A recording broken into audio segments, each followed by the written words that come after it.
له وأشهد أن محمدا عبده ورسوله. قال الله تبارك وتعالى في القرآن المجيد: فأعوذ بالله من الشيطان الرجيم. بسم الله الرحمن الرحيم. إن الدين عند الله الإسلام. صدق الله العظيم وصدق رسوله النبي الأمي المكي الكريم ونحن على ذلك من الشاهدين الشاكرين والحمد لله رب العالمين. حضرات محترم، تیسرے پارے سورہ آل عمران کی ایک آیت کریمہ میں ایک جز آپ کے سامنے تلاوت کیا ہے. اسی پر تفصیلی گفتگو کرنے سے پہلے سب سے پہلے ضروری اور مناسب سمجھتا ہوں کہ حضور نبی اکرم شافعی معظم صلی اللہ علیہ وسلم کی بارگاہ میں ہدیہ درود پیش کریے. پڑھیے اللہم صلی اللہ سیدنا مولانا محمد وعلی آل محمد کما تحب وترضى صلی اللہ علیہ وسلم علیہ رسول اللہ صلی اللہ تعالی علیہ وسلم. رسول اور آل رسول پر ایک مرتبہ اور بعض اللہ درشی پڑھی. اللہم صلی اللہ سیدنا مولانا محمد جد الحسن والحسین وعلی آل سیدنا مولانا محمد جد الحسن والحسین. حضرات محترم، آج ہم اپنے ارد گرد کے حالات پر نظر ڈالتے ہیں تو دنیا کے کئی خطوں میں جنگ، بدامنی، خوف اور بے چینی کی کیفیت نظر آتی ہے. انسان ترقی کی بلندیوں کو چھو رہا ہے مگر دل کا سکون چھین چکا ہے. امن ایک خواب بنتا جا رہا ہے. ایسے نازک اور پرآشوب حالات میں انسان ایک ایسے پیغام کی متلاشی ہے جو اسے حقیقی امن اور سکون عطا کر سکے.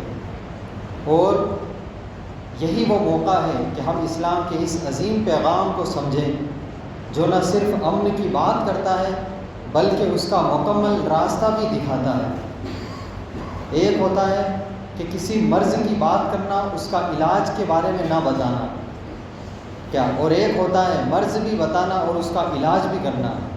یہ نہیں ہے کہ شانتی کس طرح ہوگی، سکون دنیا میں کس طرح ہوگا، آپس میں میل محبت، اتفاق و اتحاد کیسے ہوگا، بلکہ ہمیں اسلام نے یہ بتایا ہے کہ ان باتوں پر عمل کیا جائے تو آپ کی زندگی میں بھی سکون ہوگا اور ہر طرح سے لڑائی جھگڑے فتنے فساد سے مکمل طور پر سکون اور شانتی ہوگی.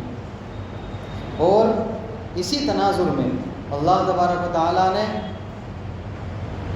قرآن مقدس میں آیت کریمہ نازل کی: ان الدین عند اللہ الاسلام. حضرات، جب ہم لفظ اسلام کے معنی اور مفہوم پر غور کرتے ہیں تو ایک نہایت خوبصورت حقیقت ہمارے سامنے آتی ہے. لفظ اسلام سلامہ یا سلیمہ سے مل کے بنا ہے، جس کے معنی ہے امن و سلامتی اور خیر و عافیت. گویا اسلام اپنے ڈکشنری کے معنی کے اعتبار سے پورا امن ہے. یہی وجہ ہے کہ اسلام صرف نام کا دین نہیں بلکہ اپنی حقیقت میں ایسا دین ہے جو خود بھی سلامتی ہے اور دوسروں کے لیے بھی سلامتی کا پیغام لے کر آیا ہے. یہ دین ہمیں محبت، رواداری، اعتدال یعنی عدل و انصاف، توازن یعنی برابری اور صبر و تحمل کی تعلیم دیتا ہے. حضرات، اسلام خود بھی امن و سلامتی کا دین ہے اور دوسروں کو بھی امن و عافیت کے ساتھ رہنے کی تلقین کرتا ہے. اسلام کے دین امن و سلامتی ہونے کی سب سے بڑی دلیل یہ ہے کہ اللہ تعالیٰ نے اپنے بھیجے ہوئے دین کے لیے نام ہی اسلام پسند فرمایا ہے. اللہ تبارک تعالیٰ نے قرآن مجید میں ارشاد فرمایا: ان الدین عند اللہ الاسلام، یعنی بے شک اللہ کے نزدیک اسلام ہی دین ہے، یعنی سلامتی ہی دین ہے. یہی اسلام کی حقیقت ہے کہ یہ سراپا امن اور سلامتی کا دین ہے. اسی لیے حضور خاتم الانبیاء صلی اللہ تعالیٰ علیہ وآلہ وصحبہ وسلم نے اسلام کے بہترین پہلو کو نہایت سادہ مگر جامع انداز میں واضح فرمایا ہے. حضرت عبداللہ بن عمر رضی اللہ تعالیٰ عنہ روایت کرتے ہیں کہ آپ صلی اللہ علیہ وسلم نے ارشاد فرمایا: المسلم من سلم المسلمون من لسانہ و یدہ، یعنی کہ مسلمان وہ ہے جس کی زبان اور ہاتھ سے دوسرے مسلمان محفوظ رہے. اور اسی مفہوم کو اور مزید وسعت اور چوڑائی کے ساتھ اور پھیلاؤ کے ساتھ بیان کرتے ہوئے ایک اور موقع پر عرض کیا گیا یا رسول اللہ صلی اللہ علیہ وسلم کون سا اسلام سب سے بہتر ہے؟ تو آپ صلی اللہ علیہ وسلم نے ارشاد فرمایا من سلم الناس من لسانہ و یدہ، یعنی پہلی والی احادیث میں بیان کیا گیا تھا کہ المسلم من سلم المسلمون، یعنی مسلمان وہ ہے جس کی زبان اور ہاتھ سے دوسرے مسلمان محفوظ رہے، لیکن دوسری احادیث میں اس بات کو کھول کر جب بیان کیا گیا تو یہ کہا گیا کہ من سلم الناس، یعنی انسان وہ ہے جس کی زبان اور ہاتھ سے دوسرے انسان محفوظ رہے۔ یہاں غور کرنے کی بات ہے کہ پہلی احادیث میں المسلمون کا لفظ آیا ہے اور دوسری میں الناس، اس سے معلوم ہوا کہ اسلام کی تعلیم صرف مسلمانوں تک محدود نہیں بلکہ پوری انسانیت کے لیے ہے۔ اسلام ہمیں یہ سبق دیتا ہے کہ جس معاشرے میں ہم رہتے ہیں وہاں ہر فرد کو، ہر انسان کو، چاہے وہ مسلمان ہو یا غیر مسلم، اس کی جان مال، عزت و آبرو کی حفاظت ہماری ذمہ داری ہے۔ اسلام صرف نماز، روزے اور عبادت کا نام نہیں بلکہ ایک مکمل طرز زندگی ہے کہ ہمیں کس طرح سے زندگی گزارنی ہے، ایسا طرز زندگی جس میں انسان اپنے اخلاق، اپنے کردار اور اپنے معاملات کے ذریعے دوسروں کے لیے امن کا سبب بنتا ہے، نہ کہ تکلیف کا۔ اور اسی مفہوم کو مزید واضح کرتے ہوئے حضور نبی اکرم صلی اللہ علیہ وسلم نے مومن کی یہ پہچان بتائی ہے کہ المؤمن من امنہ الناس علی دمائہم و اموالہم، یعنی حقیقی مومن وہ ہے، سچا مومن وہ ہے جس کے پاس لوگ اپنی جانوں اور مالوں کو محفوظ سمجھیں۔ اگر ہم واقعی اس تعلیم کو اپنی زندگی میں نافذ کریں تو نہ صرف ہمارا معاشرہ امن کا گہوارہ بن سکتا ہے بلکہ ہم اسلام کی حقیقی تصویر بھی دنیا کے سامنے پیش کر سکتے ہیں۔ حضرات محترم، اسلام کا بنیادی پیغام امن و اصلاح ہے۔ یہ دین انسان کو صرف عبادت تک محدود نہیں رکھتا بلکہ ایک ایسا پاکیزہ اور متوازن معاشرہ قائم کرنے کی تعلیم دیتا ہے جس کی بنیاد خیر یعنی بھلائی پر ہو۔ قرآن مجید کی تعلیمات ہمیں واضح طور پہ بتاتی ہے کہ اسلام نے ہر قسم کے فساد سے منع فرمایا ہے اور انسان کو مسلسل اصلاح اور بھلائی کی طرف بلایا ہے۔ اللہ تعالیٰ نے ارشاد فرمایا وَلَا تُفْسِدُوا فِي الْأَرْضِ بَعْدَ إِصْلَاحِهَا، اور زمین میں فساد نہ کرو اس کے درست ہونے کے بعد۔ حضرات محترم، یہ آیت ہمیں یہ سبق دیتی ہے کہ اسلام کا مقصد بگاڑ نہیں بلکہ بہتری، اصلاح اور خیر کو عام کرنا ہے۔ اور ایک اہم بات یہ بھی سمجھ لینی چاہیے کہ اسلام کے نزدیک امن صرف جنگ نہ ہونے کا نام نہیں ہے بلکہ حقیقی امن یہ ہے کہ انسان کا دل حسد، بغض اور نفرت سے پاک ہو، اس کا گھر محبت، برداشت اور سکون کا گہوارہ ہو اور پورا معاشرہ انصاف، رواداری اور خیر خواہی پر یعنی بھلائی چاہنے پر قائم ہو۔ جب یہ تینوں چیزیں جمع ہو جائیں تو یہی وہ کامل امن ہے جس کی تعلیم اسلام دیتا ہے۔ محترم حضرات، اگر ہم یہ دیکھنا چاہیں کہ اسلام کا یہ پیغام امن عملی طور پر کیسا ہے، اس پر اگر ہم عمل کریں تو وہ کیا ہے، تو اس کے لیے ہمیں سیرت طیبہ کی طرف رجوع کرنا ہوگا۔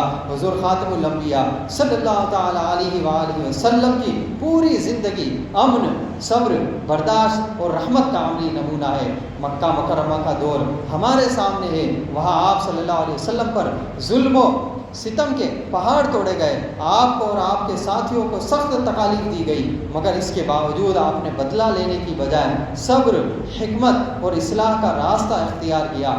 آپ کی زبان مبارک سے ان کی ہلاکت و بربادی کی بجائے ہمیشہ ان کے لیے ہدایت کی دعا نکلی۔ حضرات محترم، پھر مدینہ طیبہ کا دور آتا ہے جہاں آپ صلی اللہ علیہ وسلم نے ایسا معاشرہ قائم کیا، ایسا معاشرہ قائم فرمایا جو امن و انصاف کا بہترین نمونہ تھا۔ بہت سے قبیلے والے اور بہت سے مذہب کے لوگوں کو ایک معاہدہ کے ذریعے جوڑا جسے ہم میثاق مدینہ کہتے ہیں۔ اس سے معلوم ہوتا ہے کہ اسلام دوسروں کے ساتھ بھی امن و انصاف کے ساتھ رہنے کی تعلیم دیتا ہے۔ حضرات محترم، اسی طرح صلح حدیبیہ کا واقعہ بھی ہماری نظروں کے سامنے ہے اور یہ ایک ہمارے لیے بہت بڑا سبق ہے کہ بظاہر اس کے شرائط مسلمانوں کے لیے سخت تھی، مگر حضور صلی اللہ علیہ وسلم نے جنگ کی بجائے امن کو ترجیح دی اور یہی صلح بعد میں اسلام کی بڑی کامیابیوں کا سبب بنی۔ 6 ہجری ذوالقعدہ کے مہینے میں حضور خاتم الانبیاء صلی اللہ علیہ وسلم تقریباً 1400 صحابہ کرام کے ساتھ عمرہ کی نیت سے مدینہ منورہ سے مکہ مکرمہ کی طرف روانہ ہوئے۔ اس سے پہلے آپ صلی اللہ علیہ وسلم نے ایک خواب میں بھی بیان فرمایا کہ آپ اپنے اصحاب کے ساتھ مکہ مکرمہ میں داخل ہو کر عمرہ ادا کر رہے ہیں۔ قریش ایک عجیب کشمکش میں مبتلا تھے۔ ایک طرف حرمت والا مہینہ تھا، یعنی ان مہینوں میں جنگ و جدال، لڑائی جھگڑے نہیں کیے جاتے تھے، جس میں کسی کو روکنا تو مناسب نہ تھا۔ دوسری طرف انہیں یہ خوف بھی تھا کہ اگر مسلمان اس شان کے ساتھ مکہ میں داخل ہوں گے تو ان کا رعب و دبدبہ ختم ہو جائے گا۔ چنانچہ جب مسلمان حدیبیہ، جو کہ مکہ معظمہ سے 9 میل کے فاصلے پر ایک کنواں تھا اور اسی کنویں کی نسبت سے اس گاؤں کا نام حدیبیہ تھا، اس مقام پر پہنچے تو قریش نے راستہ روک لیا اور آپس میں بات چیت کا سلسلہ شروع ہوا۔ حضور صلی اللہ علیہ وسلم نے حضرت عثمان غنی رضی اللہ تعالیٰ عنہ کو اپنا نمائندہ بنا کے بھیجا اور یہ پیغام دیا کہ ہم جنگ کے لیے نہیں بلکہ صرف بیت اللہ کی زیارت کے لیے آئے ہیں۔ اسی دوران یہ خبر پھیل گئی کہ حضرت عثمان غنی رضی اللہ تعالیٰ عنہ کو شہید کر دیا گیا ہے۔ یہ خبر سن کر صحابہ کرام میں شدید جذبات پیدا ہوئے اور حضور صلی اللہ علیہ وسلم نے سب سے بیعت لی۔ وہ میدان سے پیچھے نہیں ہٹیں گے۔ یہی بیعت تاریخ میں یعنی اتہاس کے اندر بیعت رضوان کے نام سے مشہور ہوئی ہے۔ محترم حضرات، ذرا اس عظیم منظر کو دل میں تازہ کیجئے کہ جب صلح حدیبیہ کا موقع آیا، حالات نازک تھے، قریش مکہ کی سختی اپنے عروج پر تھی، یعنی مکہ کے کفار مسلمانوں پر اور عام لوگوں پر بہت ظلم کر رہے تھے۔ ایسے وقت میں حضور صلی اللہ علیہ وسلم نے اپنے نمائندے کے طور پر جس شخصیت کو سلیکٹ کیا وہ کوئی اور نہیں بلکہ حضرت عثمان بن عفان رضی اللہ تعالیٰ عنہ تھے۔ یہ کوئی معمولی ذمہ داری نہیں تھی بلکہ مکہ جانا، دشمنوں کے درمیان جانا اور نبی کریم صلی اللہ علیہ وسلم کا پیغام پہنچانا، یہی وہ کام کر سکتے تھے جس کے دل میں ایمان کی روشنی اور جان نچھاور کرنے کا جذبہ ہو۔ حضرات محترم، حضرت عثمان غنی رضی اللہ تعالیٰ عنہ گئے، ڈٹے رہے، حق کا پیغام پہنچایا، مگر اسی دوران ایک افواہ یہ پھیل گئی کہ حضرت عثمان غنی رضی اللہ تعالیٰ عنہ کو شہید کر دیا گیا۔ سوچئے یہ خبر جب نبی کریم صلی اللہ علیہ وسلم تک پہنچی تو کیسا منظر ہوگا۔ حضرات، آپ صلی اللہ علیہ وسلم نے فوراً صحابہ کرام کو جمع فرمایا، تقریباً 1400 جانثار، اور ایک درخت کے نیچے وہ تاریخی بیعت لی گئی جسے بیعت رضوان کہا جاتا ہے۔ یہ کوئی عام بیعت نہیں تھی، یہ جان دینے کی بیعت تھی، عثمان رضی اللہ تعالیٰ عنہ کے قصاص کی بیعت تھی، بدلے کی بیعت تھی۔ اور یہاں ایک ایسا منظر سامنے آتا ہے جسے سن کر دل جھوم اٹھتا ہے۔ حضور خاتم الانبیاء صلی اللہ علیہ وسلم بیعت لے رہے تھے تو آپ نے اپنا بایاں ہاتھ دائیں ہاتھ کے اوپر رکھا اور فرمایا کہ یہ عثمان کا ہاتھ ہے۔ گویا عثمان رضی اللہ تعالیٰ عنہ وہاں موجود نہ تھے اور بیعت میں بھی شامل تھے، بلکہ ان کا مقام اس قدر بلند تھا کہ نبی کریم صلی اللہ علیہ وسلم نے خود ان کی نمائندگی کی۔ حضرات، اسی بیعت کے بارے میں اللہ رب العزت نے سورہ فتح میں فرمایا، لقد رضی اللہ عن المؤمنین اذ یبایعونک تحت الشجرہ، بے شک اللہ راضی ہوا ایمان والوں سے جب وہ درخت کے نیچے آپ سے بیعت لے رہے تھے۔ یہ اللہ کی رضا کا اعلان تھا۔ اور غور کیجئے اس عظیم فضیلت کی سبب کا کہ حضرت عثمان غنی رضی اللہ تعالیٰ عنہ اس فضیلت کے سبب بنے۔ حضرات محترم، محبت عثمان کا یہ عالم ہے کہ احادیث مبارکہ میں بھی آتا ہے کہ سنن ترمذی میں ذکر ہے کہ حضور صلی اللہ علیہ وسلم نے ایک شخص کی نماز جنازہ اس لیے نہیں ادا فرمائی کہ وہ عثمان رضی اللہ تعالیٰ عنہ سے بغض رکھتا تھا۔ یہ وہ معمولی بات نہیں، یہ اس بات کی دلیل ہے کہ جس کے دل میں عثمان کی محبت نہیں وہ دل خطرے میں ہے۔ حضرات محترم، پھر یہ الفاظ کہ حضرت عثمان کو جنت کی ضمانت اور یہ اعلان کہ قرب مصطفیٰ صلی اللہ علیہ وسلم کی یہ شان ہے کہ حضرت عثمان غنی رضی اللہ تعالیٰ عنہ کی ہے۔ بعد میں معلوم ہوا کہ حضرت عثمان غنی کی شہادت کی خبر درست نہ تھی، جھوٹی نکلی، تو حالات نے نیا رخ اختیار کیا اور قریش صلح کرنے پر آمادہ ہو گئے۔ بہت لمبی چوڑی گفتگو کے بعد ایک معاہدہ، ایک کانٹریکٹ ہوا جس کے بہت سارے شرائط تھی، جس میں سے کچھ شرائط یہ تھی کہ 10 سال تک جنگ بند رہے گی، مسلمان اس سال عمرہ کیے بغیر واپس جائیں گے اور اگلے سال آئیں گے، اور مکہ سے مدینہ آنے والوں کو واپس کیا جائے گا، اور جو شخص مدینہ چلا جائے گا وہ واپس نہیں کیا جائے گا۔ اور قبائل کو یعنی چھوٹے بڑے تمام قبیلوں کو یہ اختیار ہوگا کہ جس فریق کے ساتھ چاہے وہ شامل ہو جائے، یا تو مدینے والے کے ساتھ یا مکے والوں کے ساتھ۔ بظاہر یہ معاہدہ، یہ کانٹریکٹ مسلمانوں کے لیے بہت مشکل محسوس ہوا، یہاں تک کہ بعض صحابہ کرام کو سخت پریشانی ہوئی، مگر جب واپسی کے راستے میں اللہ تعالیٰ نے سورہ فتح نازل فرمائی اور اس صلح کو فتح مبین قرار دیا، تو یہ حقیقت واضح ہو گئی کہ وقت نے ثابت کیا کہ یہی صلح اسلام کی عظیم کامیابی کا ذریعہ بنی ہے۔ امن قائم ہوا، دعوت کا دروازہ کھلا، اسلام تیزی سے بڑھا، اور صرف 2 سال بعد مکہ فتح ہو گیا۔ حضرات، یہ واقعہ ہمیں یہ سبق دیتا ہے کہ اسلام کا راستہ جنگ نہیں بلکہ امن و حکمت اور دور اندیشی ہے۔ آنے والے وقت کو ہم دور سے دیکھیں، اور سیرت طیبہ ہماری ہر حال میں امن کو ترجیح دینے کا درس دیتی ہے۔